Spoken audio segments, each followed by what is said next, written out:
Thyroid ಸಮಸ್ಯೆಗೆ ನೈಸರ್ಗಿಕ ಮನೆಮದ್ದುಗಳು. ನಮ್ಮ ಗಂಟಲಿನಲ್ಲಿರುವ ಧ್ವನಿ ಪೆಟ್ಟಿಗೆಯನ್ನು ಆವರಿಸಿರುವ ಚಿಟ್ಟೆ ಆಕಾರದ ಗ್ರಂಥಿಯೇ ಥೈರಾಯ್ಡ್. ಈ ಗ್ರಂಥಿಯ ಕಾರ್ಯನಿರ್ವಹಣೆ ಹೆಚ್ಚಾದರೂ ಕಷ್ಟ. ಹೈಪರ್ ಥೈರಾಯ್ಡಿಸಂ ಕಡಿಮೆಯಾದರೂ ಕಷ್ಟ. ಹೈಪೋಥೈರಾಯ್ಡಿಸಂ ಸರಿಯಾಗಿ ಇರಿಸಲು ನೈಸರ್ಗಿಕ ಚಿಕಿತ್ಸೆಗಳೇ ಉತ್ತಮ. ನಮ್ಮ ಗಂಟಲಿನಲ್ಲಿರುವ ಧ್ವನಿ ಪೆಟ್ಟಿಗೆಯನ್ನು ಅಪ್ಪಿಕೊಂಡಂತೆ ಇರುವ ಚಿಟ್ಟೆ ಆಕಾರದ ಥೈರಾಯ್ಡ್ ಗ್ರಂಥಿ ದೇಹದ ಜೀವ ರಾಸಾಯನಿಕ ಕ್ರಿಯೆಯನ್ನು ನಿಯಂತ್ರಿಸುತ್ತದೆ. ಇದರ ಹೊರತಾಗಿ ಇದಕ್ಕೆ ಇನ್ನೂ ಹಲವಾರು ಜವಾಬ್ದಾರಿಗಳಿವೆ. ದೇಹದ ಶಾಖವನ್ನು ನಿಯಂತ್ರಿಸುವುದು, ರಸದೂತಗಳ ನಿಯಂತ್ರಣ, ತೂಕ ನಿರ್ವಹಣೆ ಇತ್ಯಾದಿ.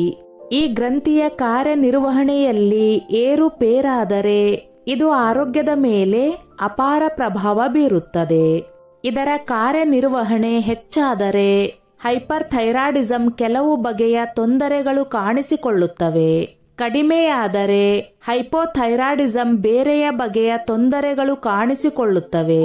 ಸೂಕ್ತ ಪರೀಕ್ಷೆಗಳ ಮೂಲಕ ವೈದ್ಯರು ಯಾವ ತೊಂದರೆ ಇದೆ ಎಂಬುದನ್ನು ಖಚಿತಪಡಿಸಿಕೊಳ್ಳುತ್ತಾರೆ. ಥೈರಾಯ್ಡ್ ಗ್ರಂಥಿಯ ಸಾಮಾನ್ಯ ತೊಂದರೆಗಳಿಗೆ ಕೆಲವು ಸುಲಭ ಮನೆಮದ್ದುಗಳೇ ಸಾಕಾಗುತ್ತವೆ. ಆದರೆ ಇವೇ ಪೂರ್ಣ ಪ್ರಮಾಣದ ಔಷಧಿಗಳಲ್ಲ. ಚಿಕಿತ್ಸೆ ಏನಿದ್ದರೂ ವೈದ್ಯರ ಸಲಹೆಯಂತೆಯೇ ಆಗಬೇಕು. ಉಳಿದಂತೆ ಈ ಕೆಳಗಿನ ಆಹಾರಗಳು ಥೈರಾಯ್ಡ್ ಗ್ರಂಥಿಯ ಕ್ಷಮತೆಯನ್ನು ಆದಷ್ಟು ಮಟ್ಟಿಗೆ ಉತ್ತಮಗೊಳಿಸುತ್ತವೆ. ಥೈರಾಯ್ಡ್ ತೊಂದರೆಗೆ ಕಾರಣಗಳು: ಅಪೌಷ್ಟಿಕತೆ, ಮಾನಸಿಕ ಒತ್ತಡ, ದೇಹದಲ್ಲಿ ಕೆಲವು ಪೋಷಕಾಂಶಗಳ ಕೊರತೆ. ಪೋಷಕಾಂಶಗಳ ಕೊರತೆಯಿಂದ ಈ ತೊಂದರೆ ಎದುರಾಗಿದ್ದರೆ ಇವನ್ನು ಒದಗಿಸುವ ಮೂಲಕ ಸರಿಪಡಿಸಬಹುದು. ನೈಸರ್ಗಿಕ ವಿಧಾನದ ಚಿಕಿತ್ಸೆಗಳು ಸುರಕ್ಷಿತ ಹಾಗೂ ಅಡ್ಡ ಪರಿಣಾಮ ಇಲ್ಲದೆ ಇರುವ ವಿಧಾನಗಳಾಗಿವೆ. ಈಗಾಗಲೇ ಹೈಪೋಥೈರಾಯ್ಡಿಸಂ ಚಿಕಿತ್ಸೆಗೆ ಔಷಧಿಗಳನ್ನು ತೆಗೆದುಕೊಳ್ಳುತ್ತಿದ್ದು ಅಷ್ಟೊಂದು ಫಲ ಸಿಗುತ್ತಿಲ್ಲದೆ ಇದ್ದಾಗಲೂ ಈ ವಿಧಾನಗಳನ್ನು ಪ್ರಯತ್ನಿಸಬಹುದು. ಹಸಿ ಶುಂಠಿ ಇದೊಂದು ಅತಿ ಸುರಕ್ಷಿತವಾದ ನೈಸರ್ಗಿಕ ಚಿಕಿತ್ಸೆಯಾಗಿದೆ. ಇದರಲ್ಲಿ ಮೆಗ್ನೀಸಿಯಂ ಮತ್ತು ಪೊಟ್ಯಾಸಿಯಂನಂತಹ ಖನಿಜಗಳಿವೆ ಹಾಗೂ ಇವು ಉರಿಯೂತದ ವಿರುದ್ಧ ಹೋರಾಡುತ್ತವೆ. ಈ ಉರಿಯೂತ ಥೈರಾಯ್ಡ್ ತೊಂದರೆಗೆ ಪ್ರಮುಖ ಕಾರಣವಾಗಿದೆ. ಹಸಿ ಶುಂಠಿಯನ್ನು ಹಾಕಿ ಕುದಿಸಿದ ಟೀ ಕುಡಿಯುವುದೇ ಅತ್ಯಂತ ಸುಲಭ ವಿಧಾನವಾಗಿದೆ. ಇದರ ತೈಲವನ್ನು ಸಹ ಸೇವಿಸಬಹುದು. ಸ್ನಾನದ ತೊಟ್ಟಿಯಲ್ಲಿ ಶುಂಠಿಯ ರಸ, ಕೊಬ್ಬರಿ ಎಣ್ಣೆಗಳನ್ನು ಬೆರೆಸಿ ಸ್ನಾನ ಮಾಡುವ ಮೂಲಕವೂ ಪ್ರಯೋಜನವಿದೆ. ಬಾದಾಮಿ ಎಲ್ಲಾ ಒಣ ಫಲಗಳಲ್ಲೂ ಒಂದಲ್ಲ ಒಂದು ಆರೋಗ್ಯಕರ ಪ್ರಯೋಜನ ಇದ್ದೇ ಇದೆ. ಬಾದಾಮಿಗಳಲ್ಲಿರುವ ಪೋಷಕಾಂಶಗಳು ವಿಶೇಷವಾಗಿ ಥೈರಾಯ್ಡ್ ತೊಂದರೆಗೆ ಹೆಚ್ಚಿನ ನೆರವು ಒದಗಿಸುತ್ತವೆ. ಇದರಲ್ಲಿರುವ ಪ್ರೋಟೀನ್, ನಾರಿನ ಅಂಶ ಮತ್ತು ಖನಿಜಗಳು ಮತ್ತು ವಿಶೇಷವಾಗಿ ಸೆಲೆನಿಯಂ ಎಂಬ ಧಾತು ಥೈರಾಯ್ಡ್ ಗ್ರಂಥಿಗೆ ಅತಿ ಉತ್ತಮವಾಗಿದೆ. ಅಲ್ಲದೆ ಬಾದಾಮಿಯಲ್ಲಿ ಮೆಗ್ನೀಸಿಯಂ ಸಹ ಹೆಚ್ಚೇ ಇದ್ದು ಹೈಪೋಥೈರಾಯ್ಡ್ ತೊಂದರೆ ಇರುವ ವ್ಯಕ್ತಿಗಳಿಗೆ ಹೆಚ್ಚಿನ ನೆರವು ನೀಡುತ್ತದೆ. ಹಾಲು ಮತ್ತು ಡೈರಿ ಉತ್ಪನ್ನಗಳು: ಹಾಲು, ಚೀಸ್, ಮೊಸರು ಮೊದಲಾದ ಡೈರಿ ಉತ್ಪನ್ನಗಳಲ್ಲಿ ಅಧಿಕ ಪ್ರಮಾಣದ ಅಯೋಡಿನ್ ಇದೆ. ಇದು ಥೈರಾಯ್ಡ್ ಗ್ರಂಥಿ ಸರಿಯಾಗಿ ಕಾರ್ಯನಿರ್ವಹಿಸಲು ಅಗತ್ಯವಾಗಿ ಬೇಕಾಗಿರುವ ಲವಣವಾಗಿದೆ. ನಿತ್ಯವೂ ಕೊಂಚವಾಗಿ ಡೈರಿ ಉತ್ಪನ್ನಗಳನ್ನು ಸೇವಿಸುವ ಮೂಲಕ ದೇಹದಲ್ಲಿ ವಿಟಮಿನ್ ಮಟ್ಟಗಳು ಅಧಿಕಗೊಳ್ಳುತ್ತವೆ. ಇವು ಥೈರಾಯ್ಡ್ ತೊಂದರೆಗಳನ್ನು ಸರಿಪಡಿಸಲು ನೆರವಾಗುತ್ತವೆ. ನಿಯಮಿತ ವ್ಯಾಯಾಮ: ಥೈರಾಯ್ಡ್ ಗ್ರಂಥಿ ಸರಿಯಾಗಿ ಕೆಲಸ ಮಾಡದೇ ಇರಲು ವ್ಯಾಯಾಮದ ಕೊರತೆಯು ಪ್ರಮುಖ ಕಾರಣವಾಗಿದೆ. ಔಷಧಿಗಳು ಮತ್ತು ನೈಸರ್ಗಿಕ ಪರಿಹಾರಗಳೇನು ಒಳ್ಳೆಯದೇ ಹೌದು, ಆದರೆ ಇವು ಮಾತ್ರವೇ ಸಾಕಾಗುವುದಿಲ್ಲ. ಪ್ರತಿನಿತ್ಯವೂ ಸಾಕಷ್ಟು ವ್ಯಾಯಾಮ ಮಾಡಲೇಬೇಕು. ಈ ಮೂಲಕ ರಸದೂತಗಳ ಸಮತೋಲನ ಮತ್ತು ದೇಹದ ತೂಕದ ಮೇಲೆ ಉತ್ತಮ ನಿಯಂತ್ರಣ ಸಾಧಿಸಲು ಸಾಧ್ಯವಾಗುತ್ತದೆ ಹಾಗೂ ಥೈರಾಯ್ಡ್ ತೊಂದರೆಗೆ ಪಡೆಯುತ್ತಿರುವ ಚಿಕಿತ್ಸೆಯು ಹೆಚ್ಚು ಫಲಕಾರಿಯಾಗುತ್ತದೆ.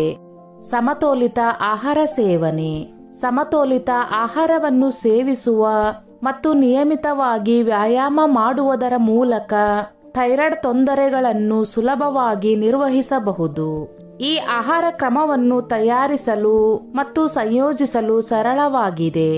ಹಾರ್ಮೋನುಗಳ ಸಮತೋಲನ ಮತ್ತು ಯೋಗಕ್ಷೇಮವನ್ನು ಕಾಪಾಡಿಕೊಳ್ಳಲು ನಾವು ಮಾಡಬೇಕಾದ ಮೊದಲ ಮತ್ತು ಪ್ರಮುಖ ಹಂತವೆಂದರೆ ಸೂಕ್ತವಾಗಿರುವ ಆಹಾರದ ಸೇವನೆ. ಆಹಾರ ಕ್ರಮ ಮತ್ತು ಜೀವನ ಕ್ರಮವನ್ನು ಬದಲಿಸಿಕೊಳ್ಳುವ ಮೂಲಕ ಸಾಮಾನ್ಯ ಥೈರಾಯ್ಡ್ ತೊಂದರೆಗಳನ್ನು ಸರಿಪಡಿಸಬಹುದು. ಕೊಬ್ಬರಿ ಎಣ್ಣೆ. ಇದರಲ್ಲಿ ಮಧ್ಯಮ ಸಂಕಲೆಯ ಕೊಬ್ಬಿನ ಆಮ್ಲಗಳಿವೆ. ಇವು ಥೈರಾಯ್ಡ್ ಗ್ರಂಥಿಯ ಕಾರ್ಯನಿರ್ವಹಣೆಗೆ ಅತಿ ಹೆಚ್ಚಿನ ನೆರವು ನೀಡುತ್ತವೆ. ಕೊಬ್ಬರಿ ಎಣ್ಣೆಯನ್ನು ಬಿಸಿ ಮಾಡದೆ ಹಾಗೆ ಸೇವಿಸಿದಾಗ ಜೀವ ರಾಸಾಯನಿಕ ಕ್ರಿಯೆ ಉತ್ತಮಗೊಳ್ಳುವುದು, ದೇಹದ ತಾಪಮಾನ ನಿಯಂತ್ರಣದಲ್ಲಿರುವುದು ಹಾಗೂ ತೂಕ ಇಳಿಕೆಯ ಪ್ರಯತ್ನಕ್ಕೆ ಹೆಚ್ಚಿನ ಫಲ ದೊರಕುವುದು ಮೊದಲಾದ ಪ್ರಯೋಜನಗಳನ್ನು ಪಡೆಯಬಹುದು. ಕೊಬ್ಬರಿ ಎಣ್ಣೆಯಲ್ಲಿ ಆರೋಗ್ಯಕರ ಕೊಬ್ಬುಗಳು ಸಮೃದ್ಧವಾಗಿವೆ. ಇವು ಥೈರಾಯ್ಡ್ ಗ್ರಂಥಿಯ ನಿರ್ವಹಣೆಗೆ ಸೂಕ್ತವಾಗಿವೆ. ಕೊಬ್ಬರಿ ಎಣ್ಣೆಯ ಸೇವನೆ, ಉತ್ತಮ ವ್ಯಾಯಾಮ ಮತ್ತು ಸಮತೋಲಿತ ಆಹಾರ ಇವೆಲ್ಲವೂ ಜೊತೆಯಾದಾಗ ಥೈರಾಯ್ಡ್ ತೊಂದರೆ ಅತಿ ಶೀಘ್ರವಾಗಿ ಸರಿಹೋಗುತ್ತದೆ. ಅಶ್ವಗಂಧ. ಥೈರಾಯ್ಡ್ ಹಾರ್ಮೋನ್ ಉತ್ಪಾದನೆಯನ್ನು ನಿಯಂತ್ರಿಸಲು ಅಶ್ವಗಂಧ ತುಂಬಾ ಸಹಕಾರಿ ಎಂದು ಆಯುರ್ವೇದ ತಜ್ಞರು ಹೇಳುತ್ತಾರೆ. ಇದು ಥೈರಾಯ್ಡ್ ಕೊರತೆ ಮತ್ತು ಅಧಿಕ ಎರಡನ್ನು ಸಮತೋಲನಗೊಳಿಸುತ್ತದೆ. ಪ್ರತಿದಿನ 500 ಮಿಲಿಗ್ರಾಂ ಅಶ್ವಗಂಧವನ್ನು ಸೇವಿಸುವುದರಿಂದ 15 ದಿನಗಳಲ್ಲಿ ಥೈರಾಯ್ಡ್ ಸಮಸ್ಯೆಯಲ್ಲಿ ಸುಧಾರಣೆ ಕಾಣಬಹುದು. ತ್ರಿಫಲ.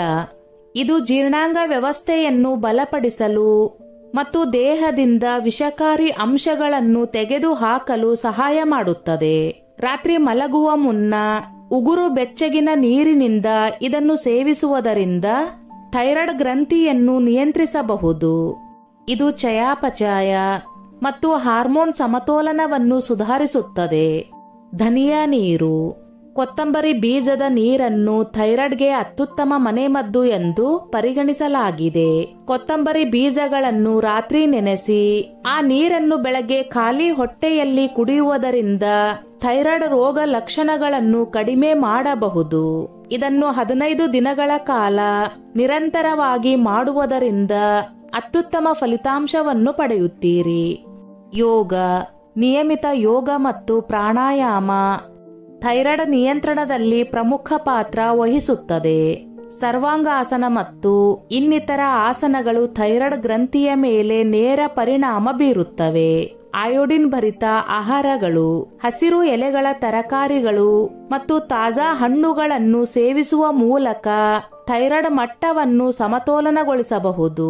ನೀವು ಥೈರಾಯ್ಡ್ ಸಮಸ್ಯೆಯಿಂದ ಬಳಲುತ್ತಿದ್ದರೆ ಸಜ್ಜೆ ರೊಟ್ಟಿ ತಿನ್ನಿ. ಇದು ಅಧಿಕ ಪ್ರಮಾಣದ ಸೆಲೆನಿಯಂ ಮತ್ತು ಪ್ರೋಟೀನ್ ಸೇರಿದಂತೆ ಅನೇಕ ಪೋಷಕಾಂಶಗಳನ್ನು ಒಳಗೊಂಡಿದೆ. ಸೇಬಿನ ಶಿರ್ಕ. ಈ ಶಿರ್ಕ ದೇಹದ ರಸದೂತಗಳು ಹೆಚ್ಚು ನೈಸರ್ಗಿಕವಾಗಿ ಕಾರ್ಯನಿರ್ವಹಿಸಲು ನೆರವಾಗುತ್ತದೆ. ಶಿರ್ಕ ಕ್ಷಾರಿಯಾಗಿರುವ ಕಾರಣ ದೇಹದ ಆಮ್ಲೀಯತೆಯನ್ನು ಕಡಿಮೆಗೊಳಿಸಿ ಜೀವ ರಾಸಾಯನಿಕ ಕ್ರಿಯೆಯನ್ನು ಹೆಚ್ಚಿಸುತ್ತದೆ ಹಾಗೂ ದೇಹದಲ್ಲಿ ಕೊಬ್ಬಿನ ಸಂಗ್ರಹವನ್ನು ನಿಯಂತ್ರಿಸುತ್ತದೆ ಹಾಗೂ ದೇಹದಿಂದ ಕಲ್ಮಶಗಳನ್ನು ನಿವಾರಿಸಲು ನೆರವಾಗುತ್ತದೆ. ಜೊತೆಗೆ ಆಹಾರದ ಪೋಷಕಾಂಶಗಳು ಗರಿಷ್ಠ ಮಟ್ಟದಲ್ಲಿ ಹೀರಿಕೊಳ್ಳುವಂತೆ ಮಾಡುತ್ತದೆ.